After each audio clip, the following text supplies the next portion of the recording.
Yeah, yeah, yeah.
never turning back. Keep on, keep on, keep on, keep on, keep on walking forward. Keep on walking forward. Gonna keep on walking forward. Never turning back. Never turning back.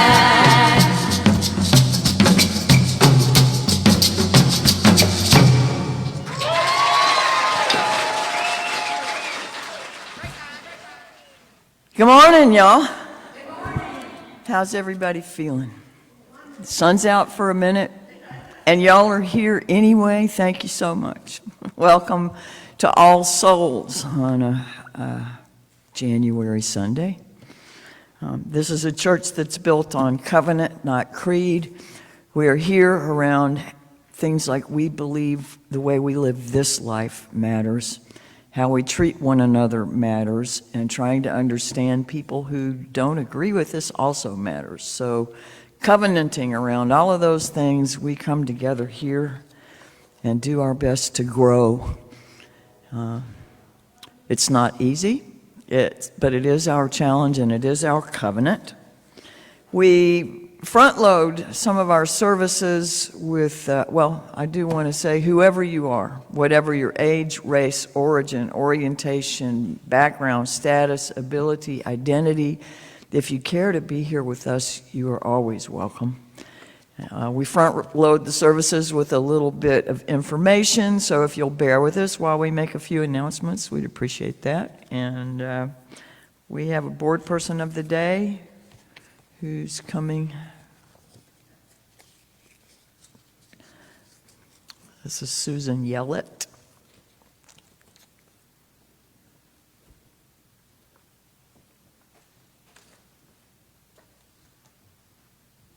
Hey, good morning, everybody. I woke up this morning, it was raining, it was freezing, it was cold, and I was like, okay. I start driving to church, the sun comes out. Somebody wanted us to be here today, I guess. So a couple announcements. Thursday night, we had a really wonderful children's choir here from Liberia, the Masiko Children's Choir, and some of the congregants wound up pulling some money together and adopting a little fella named Jefferson from Liberia. He's a 12th grader, and he lives with his grandmother, and he's touring around with these other folks for a year, and then they're going to try to help him go to school. And so that was really fun and exciting for us. Right after this service, directly after, we're going to have a congregational meeting. So we have to have a quorum to have a legal meeting, but we're going to stay after and talk and go over what we need to take care of. If you haven't had a chance to turn in your pledge, please do so. We will take your money. I mean, I know the deadline was last week, but hey. We do need volunteers for the audio-visual stuff. My granddaughter can use my cell phone better than I can, so I haven't signed up. But if you're a little smarter than me, maybe you could be on the AV team. And we have a light lunch stuff in there for you guys. So sandwiches, fruit, stuff like that. So there we go.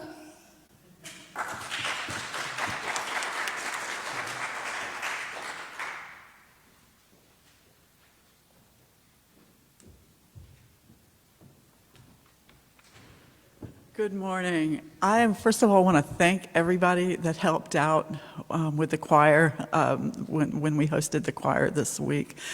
Tina, Rebecca, Sally, Susan Bettinger, Kathy Osach.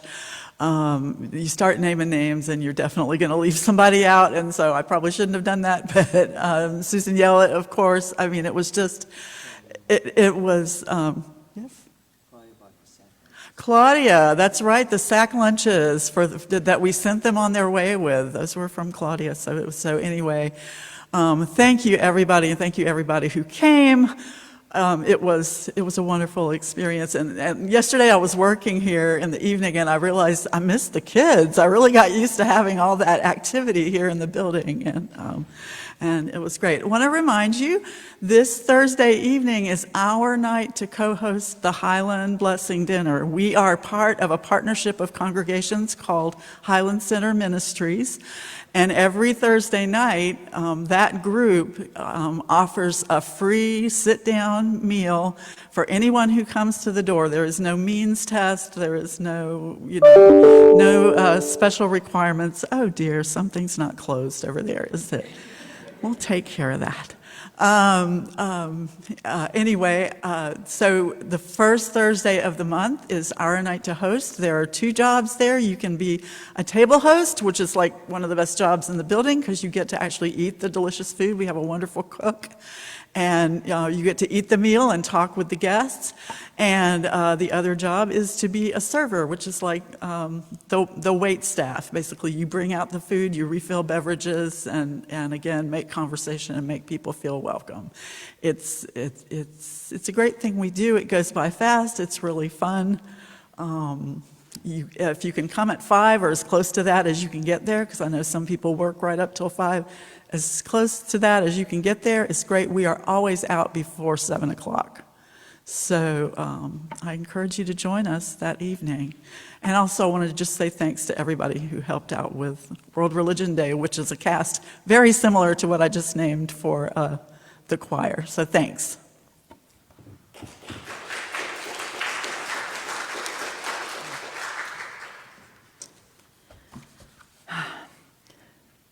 Why don't you take a few nice breaths. Let yourself relax into the pew, and the pew hold you up.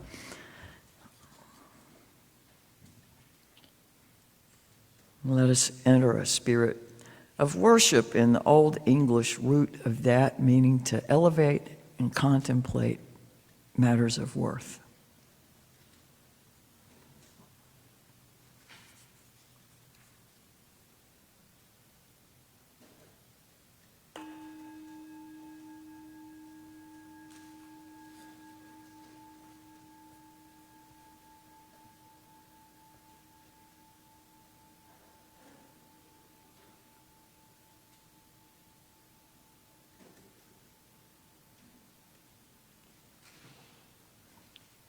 Come, come, whoever you are, wanderer, worshiper, lover of leaving, ours is no caravan of despair.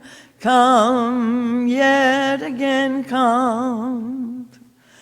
Come, come, whoever you are, wanderer, worshiper, lover of leaving, ours is no caravan of despair. Come, yet again come. Come, come, whoever you are. Do you hear that voice calling you? Calling us? That voice which calls us together here today in this room made holy by our presence and by the sacred breath we share in our singing and speaking and silence. That voice which calls us to remember that we are not alone and that we are inextricably linked to all other life, woven into a vast tapestry of existence of which we are a powerful, integral, and holy part. And just as we have been called together here today, we act as the voice, the heart, the hands of another call, the call to walk with the wanderers, sing and dance with the worshipers, proclaim the memory of those who have taken their leave, wrap the despairing and the broken in the arms of love and community.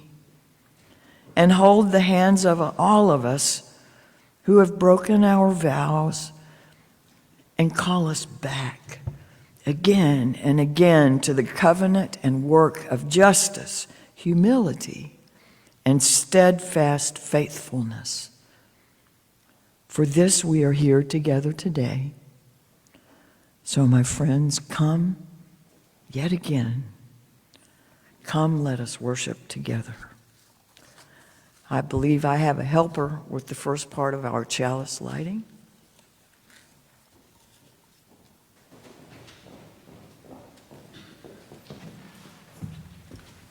Would you rise in body or spirit?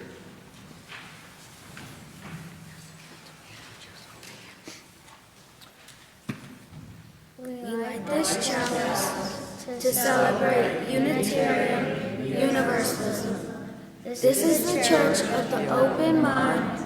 This is the church of the helping hands. This is the church of the loving heart. Together with mind, hands, and heart, we care for the earth and for each other. This next piece is short, so you can remain standing if you will. We light this chalice remembering and honoring our own tradition and celebrating the rich diversity of traditions around us. As we search for justice, meaning, and purpose, may we remember that justice, meaning, and purpose live first in deeply listening to one another. Would you say with me the unison affirmation?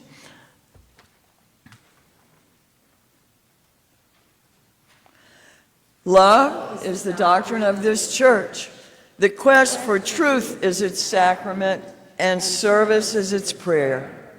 To dwell together in peace, to seek knowledge and freedom, to serve human need, to the end that all souls shall grow into harmony with the sacred. Thus do we covenant with each other. Our opening hymn is, the questions stay the same. The lyrics will be up here, but also if you need them closer by, they are in the blue folders in the back pew backs. Those of you not from here will probably not be familiar with this.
Good morning.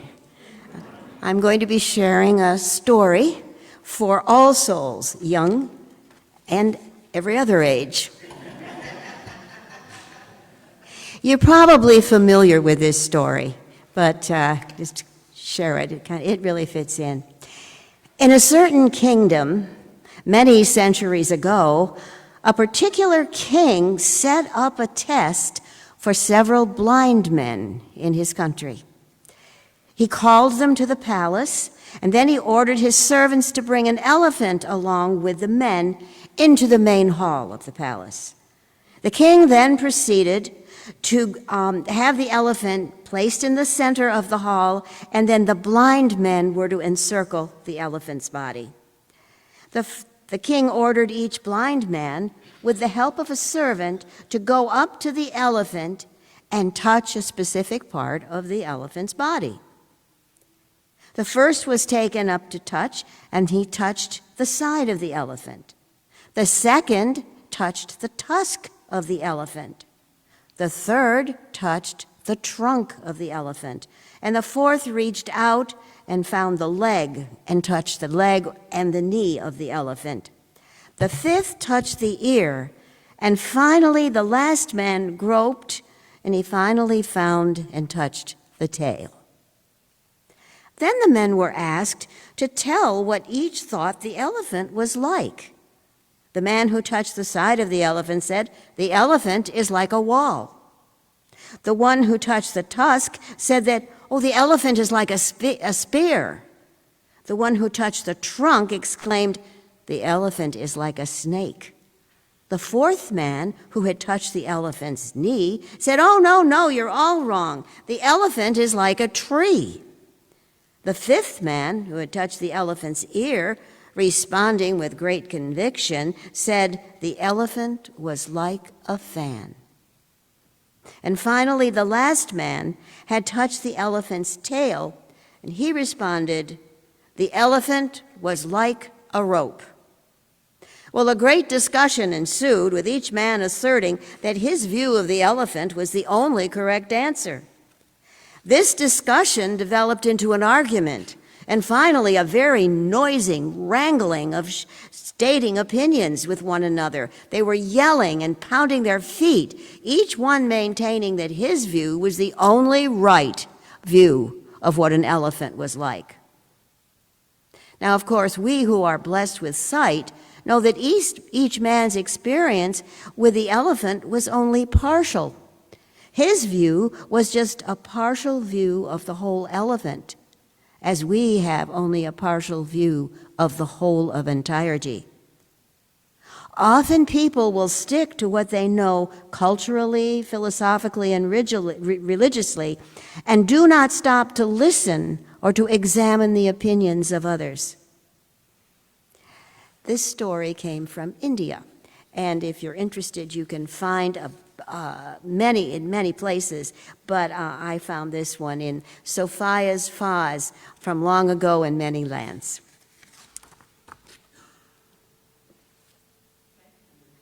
Okay. And the children, now I think you're singing, the children will go in peace.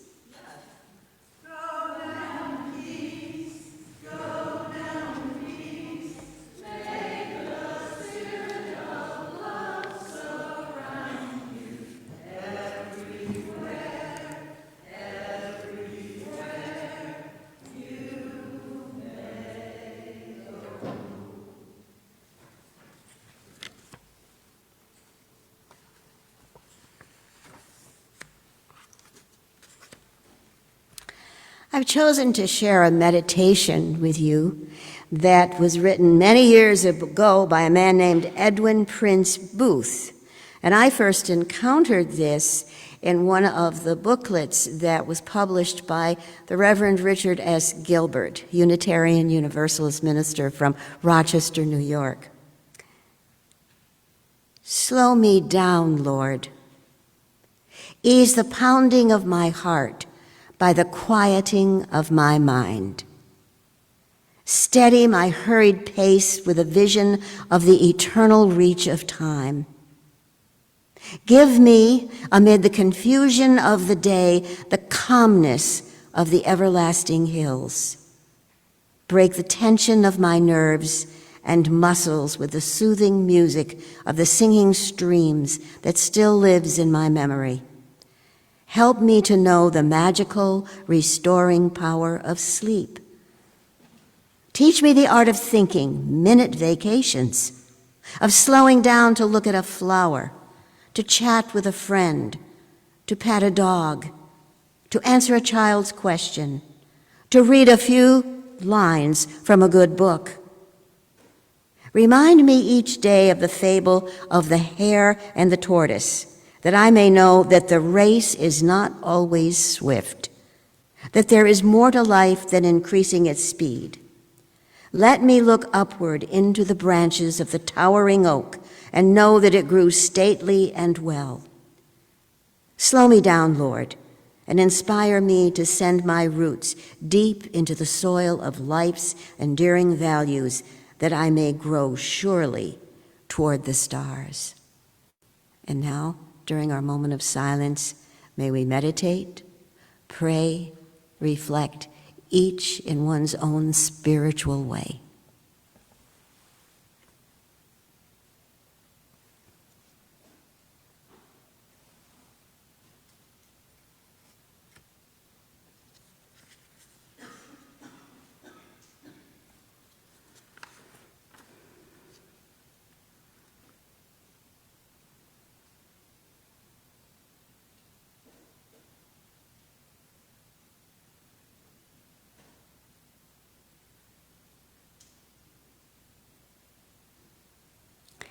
And in the words of some of our religious traditions, Shalom, Salam, Amen, and blessed be. There's a candle lighting music.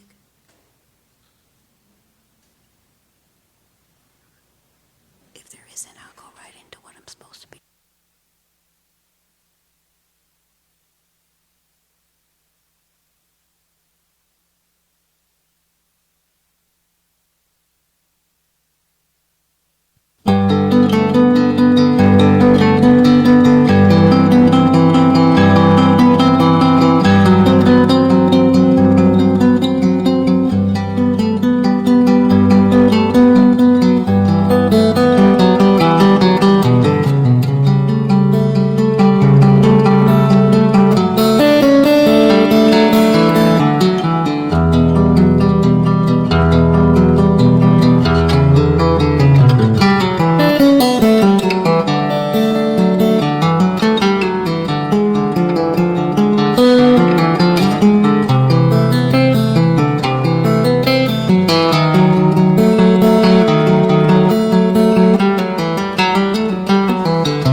for every concern and celebration of Mark like a candle of love, hope, and intention.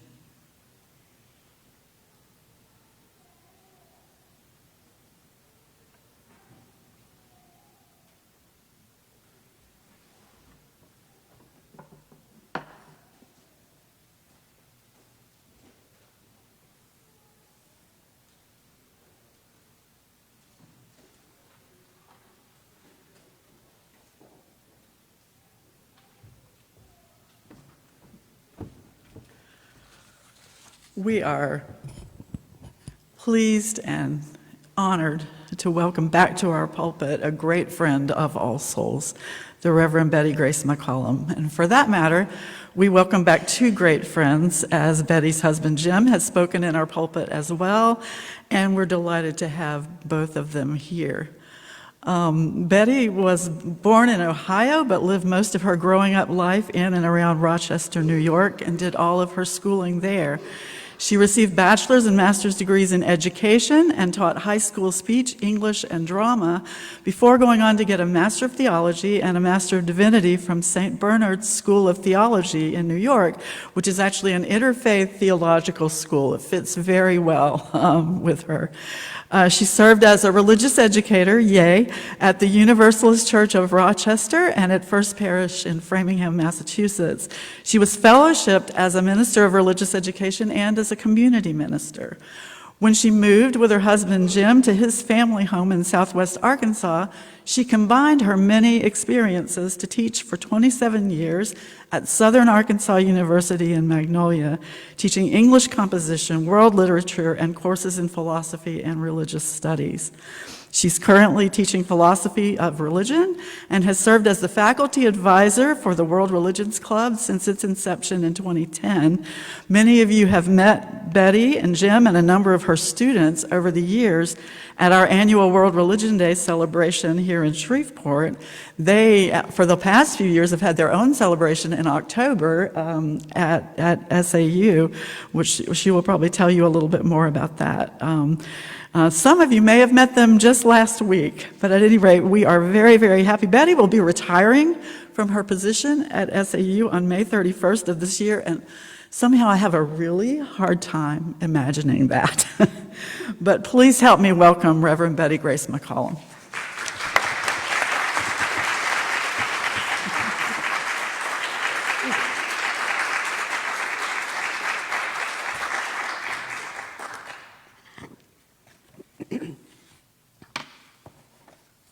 Well, I am very honored always to be invited to preach here at All Souls.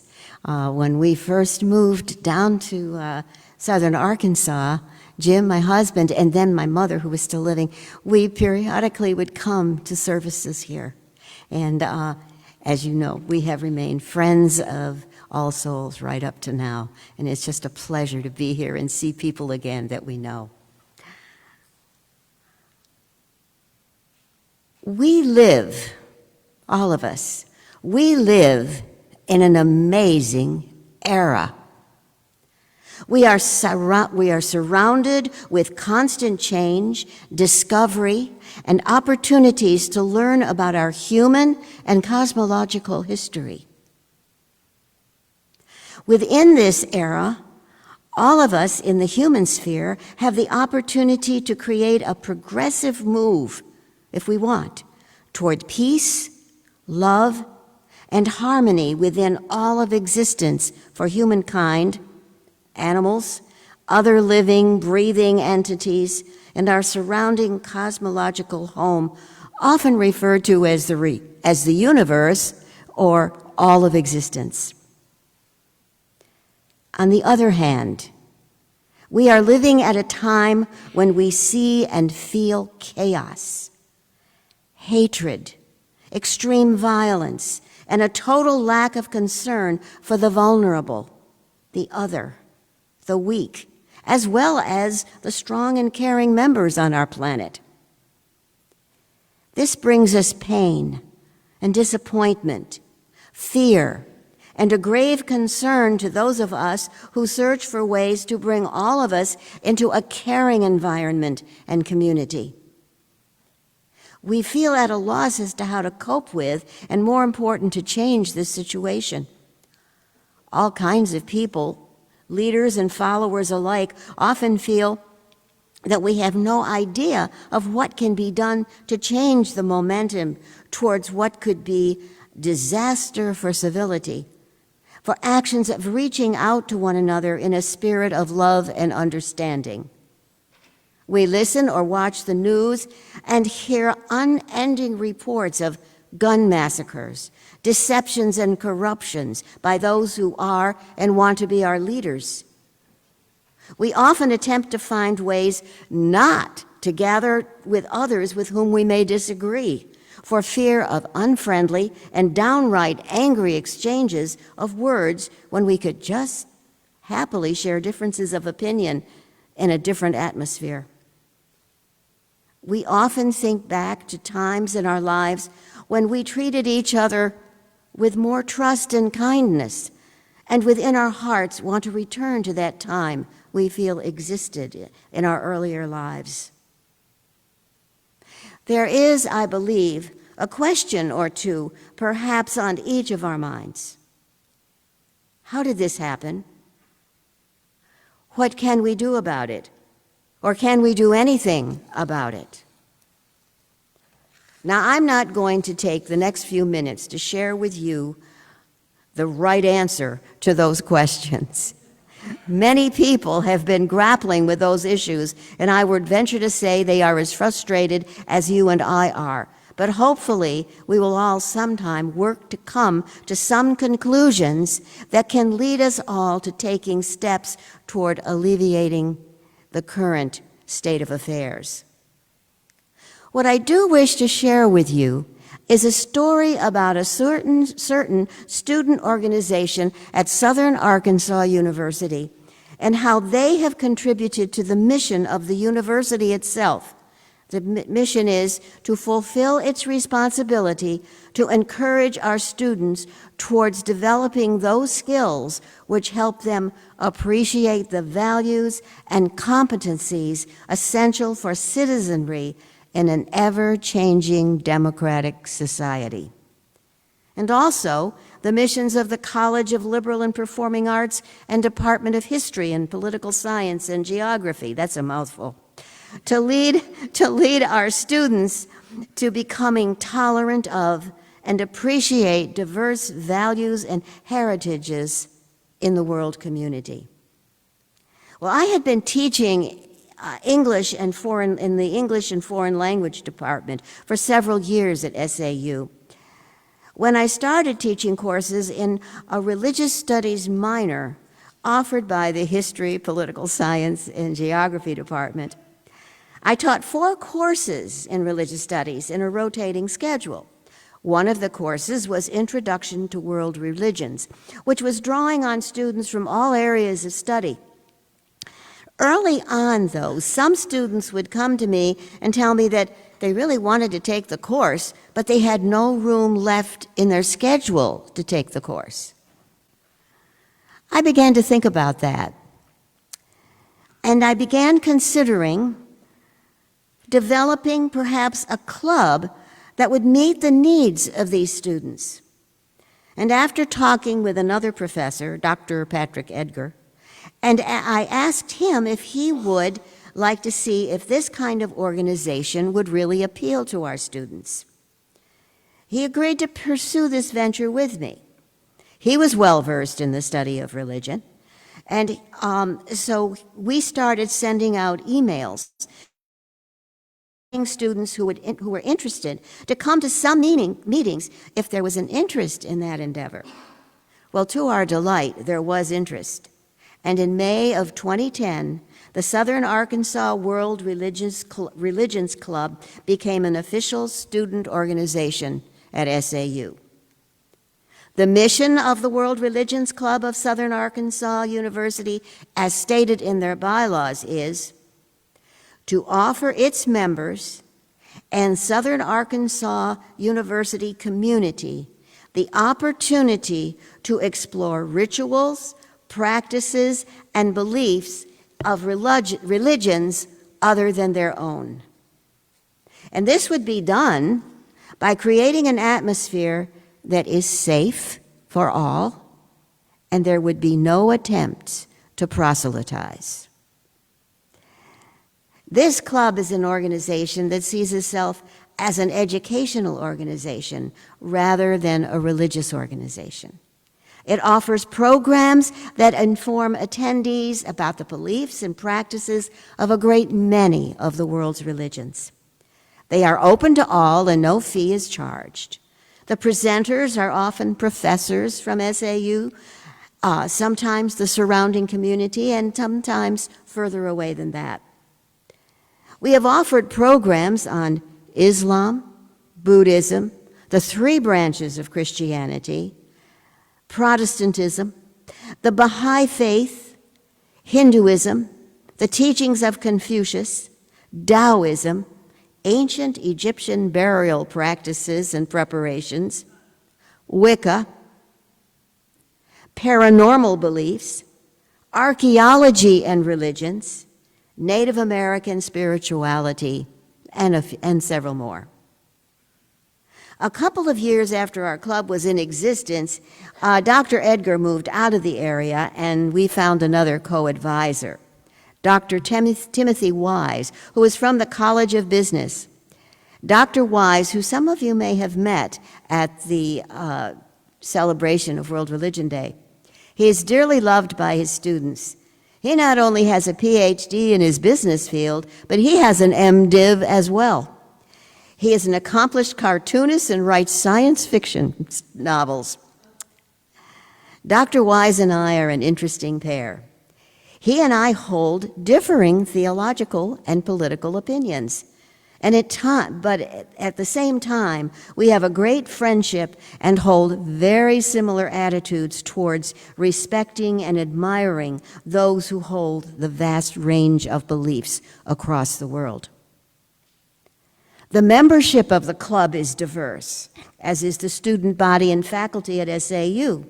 The ethnicity of our campus are Euro-American, African-American, African, Asian, Cajun, Latino, Middle Eastern, and from Western Europe and Eastern Europe. The members of the club are as diverse as the student body and faculty.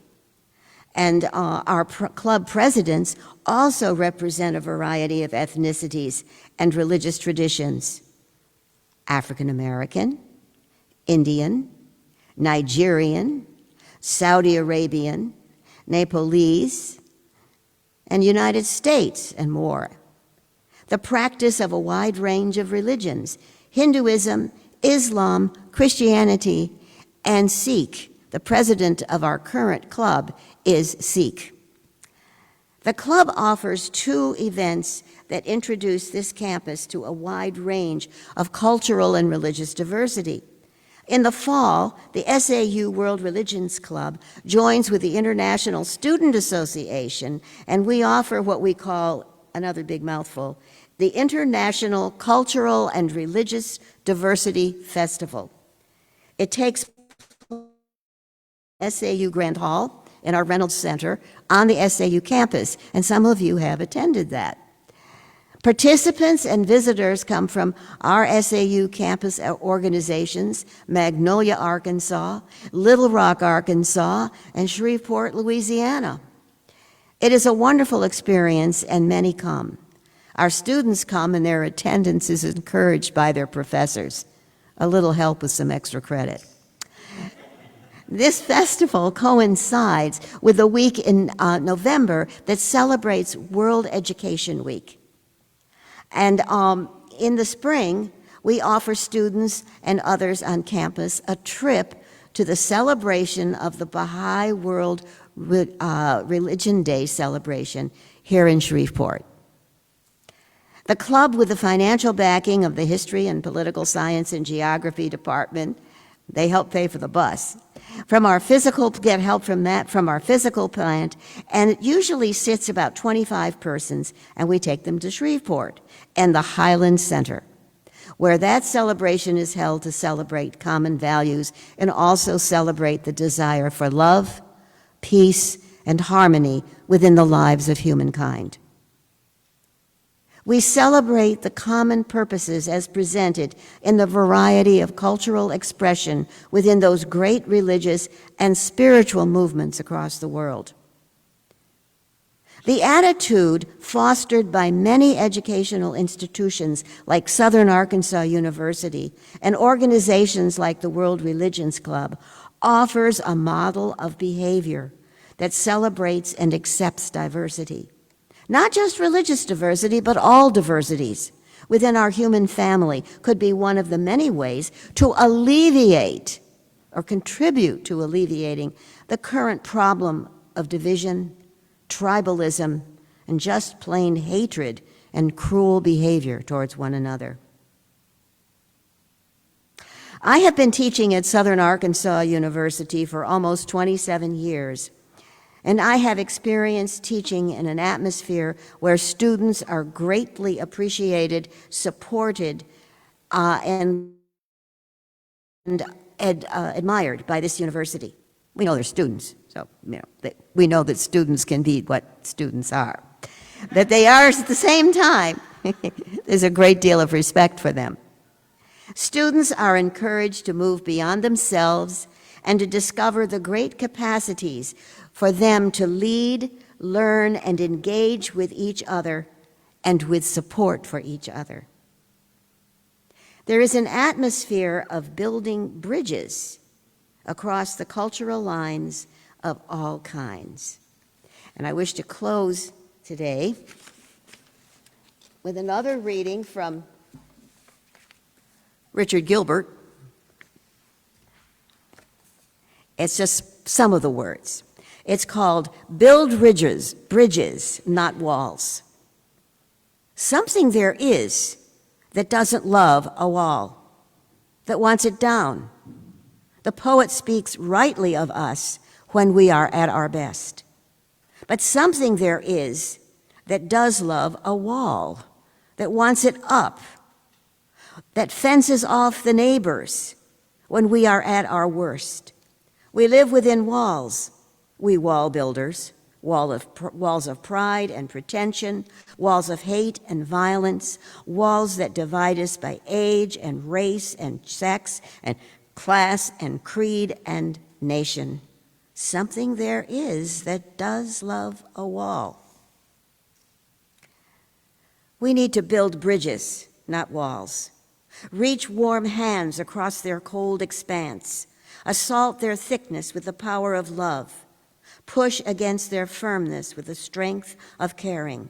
Dig under their foundations with a spade of concern. From the rubble of their destruction, build bridges. From the stone, fashion a great foundation. With the mortar, create great spans across emptiness. With the iron rods, stretch hands to meet your neighbor.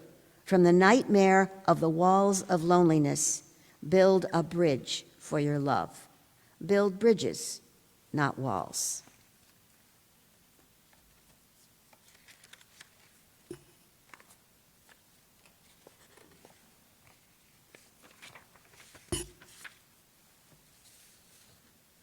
I lost the other part of my order of service. Oh, here it is. Okay. And now, I think you're all going to be standing and singing, Building a New Way.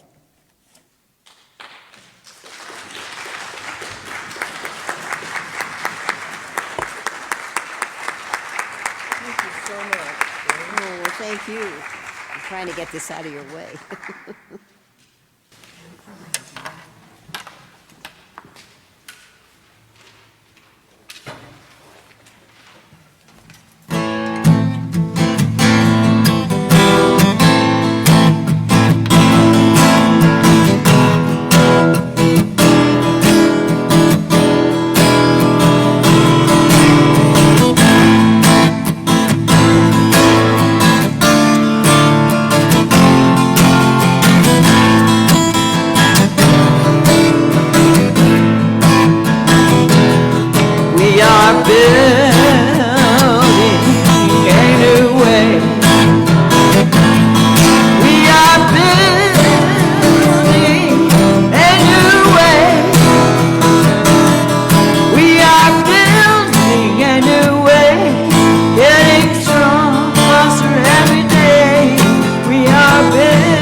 Do I turn?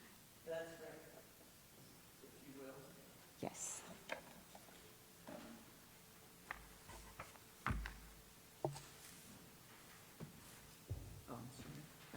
Oh, okay. Leaning over there. Yes, yes, I am. Life is too transient to be cruel with one another. It is too short for thoughtlessness, too brief for hurting. Life is long enough for caring. It is lasting enough for sharing, precious enough for love. We must be gentle with one another. Amen.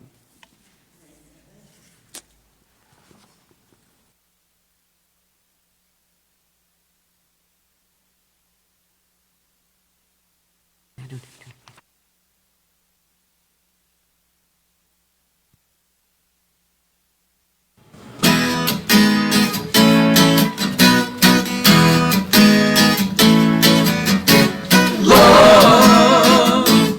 Is for everyone. Everyone's worthy of love. Every broken heart will find some light when love gives them hope. Hope is for everyone. We rise to give life to hope. Every spirit breathes with one deep need for hope. Made from justice, justice is for everyone. Tempered with mercy, it'll grow. Everybody shares the burden. Every justice makes peace.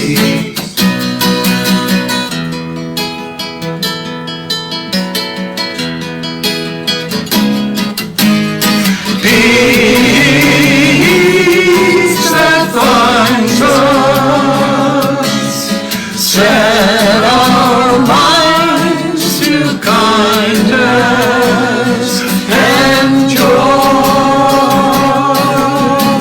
Joy is for everyone. Every soul longs to know joy. Every mother, child's courageous smile speaks joy, born of love. Love is for everyone. Love is for everyone.